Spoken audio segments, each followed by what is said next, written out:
Sa isang mataong lugar, may isang lalaking tumawid sa kalsada. Nang malapit na itong mabangga, bigla itong nawala at nagdulot ng aksidente. Maya-maya, sa isang opisina, may tumawag kay Shen at binalaan siya na may mga taong balak siyang saktan. Agad namang dumilim ang paligid at tila lumabas mula sa pader ang mga misteryosong lalaki. Inutusan siya ng kausap niya sa cellphone na tumakbo habang sinasabi kung saan siya pupunta at ano ang dapat niyang gawin. Pinapante siya sa isang pinto, ngunit nakasara ito. Pero hindi nagtagal, nabuksan din ito ni Shen, sabay tanong kung ano na ang susunod niyang gagawin. Habang binubuksan ng mga misteryosong lalaki ang pinto, biglang may lalaking lumitaw sa likod niya. Pagbukas nila ng pinto, wala na siya roon.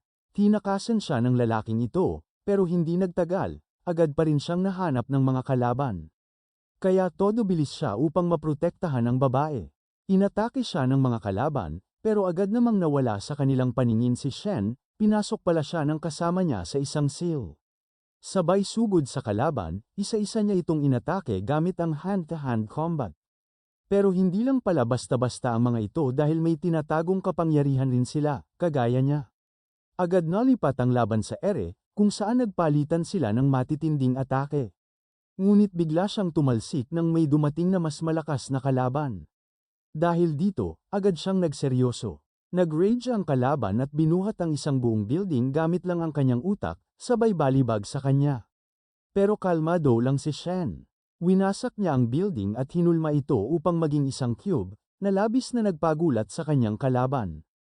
Kasunod nito, umatake siya na parang si Gojo Satoru, nagbuga ng napakalakas na enerhiya na nagpalusak sa kalaban.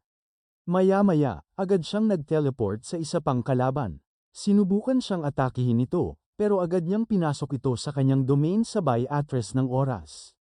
Tila bumabalik sa nakaraan, sabay sabi ng lalaking ito, sana mag-iba ang kalabasan nito.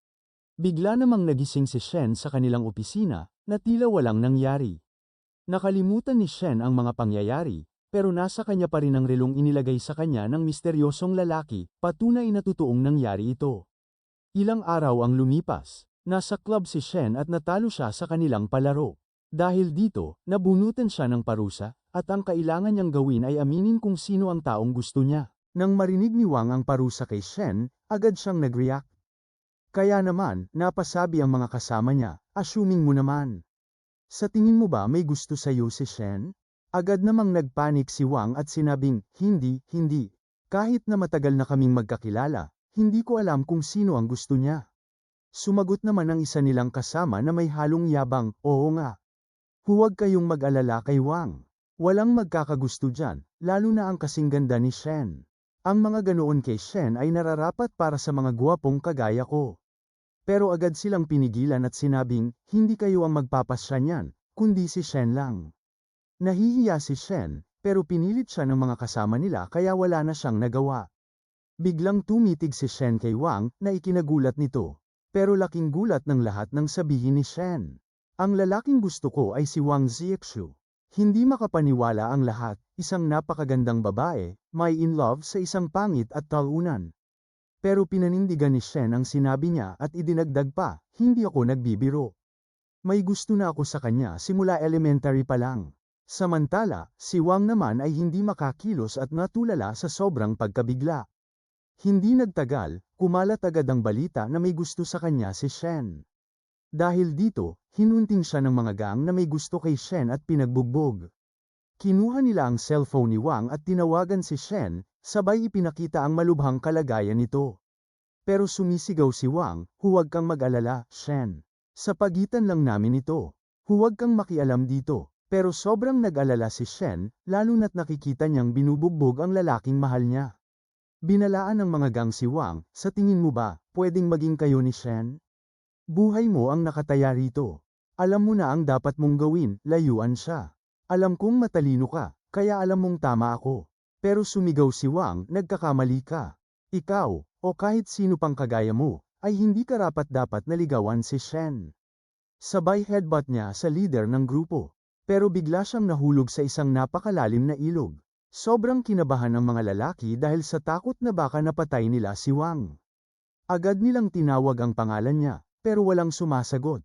Habang bumabagsak si Wang, tila nawawala na siya ng pag-asa at sinabing, kung hindi ko kayang protektahan at ipaglaban ang babaeng mahal ko, wala nang kwenta kung mabuhay pa ako. Pero bigla niyang naalala ang nakaraan niya, isang beses, basang-basa siya sa ulan matapos niyang takasan ang mga nangbubuli sa kanya. Halos lahat ng estudyante noon ay may payong at nakauwi na ng maayos, pero si Wang ay natrap sa eskwelahan, nag-iisa. Biglang lumapit sa kanya si Shen at sinabing, ayaw mo bang umuwi?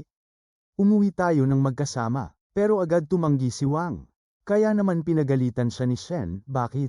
Ayaw mo umuwi? Tinatakasan mo ba ang mga gawain sa bahay mo? Sumagot naman si Wang, hindi, no. Ayoko lang, kaya ko namang umuwi mag-isa. Pero sinabi ni Shen, paano ka uuwi, umuulan?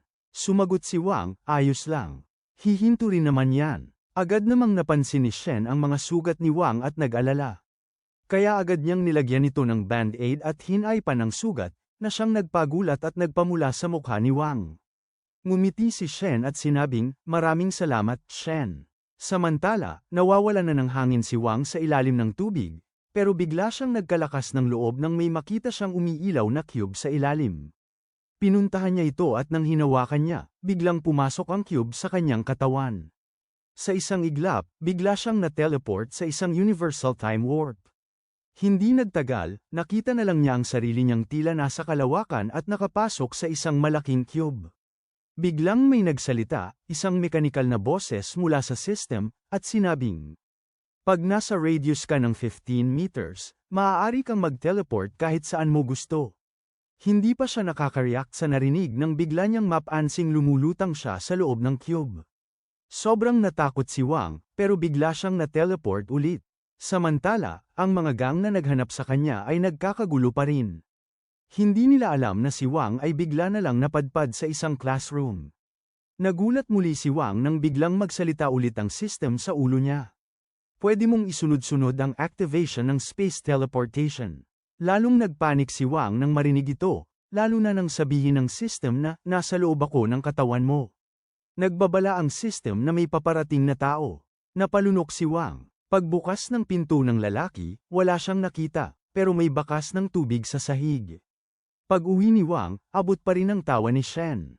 Sinagot niya ang tawag nito, at agad namang nagsisigaw si Shen sa sobrang pag-aalala, pero halata ring masaya siya na ligtas si Wang.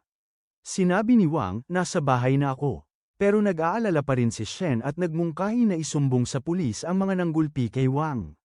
Ngunit sagot ni Wang, hindi na kailangan. Notakan ko sila. Pagbagsak ko sa ilog, lumangoy agad ako patago. Sigurado akong naghahanap pa rin sila sa akin ngayon, na parang mga tanga. Sabay tawa, pero hindi natuwa si Shen. Bagkus, lalo lang siyang nag-alala para kay Wang. Pagkatapos nilang mag-usap, biglang nagsalita muli ang system, na nagpagulat kay Wang. Sa isang iglap, muli siyang dinala nito sa loob ng Universal Cube.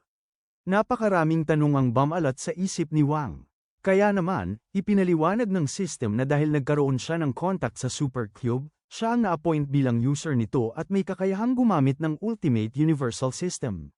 Sabay sabi ng system, ikaw ang bagong master. Wala namang naintindihan si Wang sa sinabi ng system, kaya tinanong na lang niya kung anong lugar ito. Ipinaliwanag ng system na, sa labas, maliit lang ang cube, pero sa loob, ito ay isang walang hanggang espasyo. Sinubukan ni Wang salatin ang pader, pero hindi siya makalabas. Kaya tinanong niya, bakit ako ang napiling gumamit ng Super Cube? Sagot ng system, para tuparin ang iyong hiling, ang maging hari ng mundo. Grabe ang animation ng anime na ito, mala Jujutsu Kaisen. Kung gusto niyong ituloy ko pa ang series na ito, ipaalam sa akin sa comment section. At huwag kalimutang mag-like, share, at subscribe para sa marami pang high-quality recaps kagaya nito.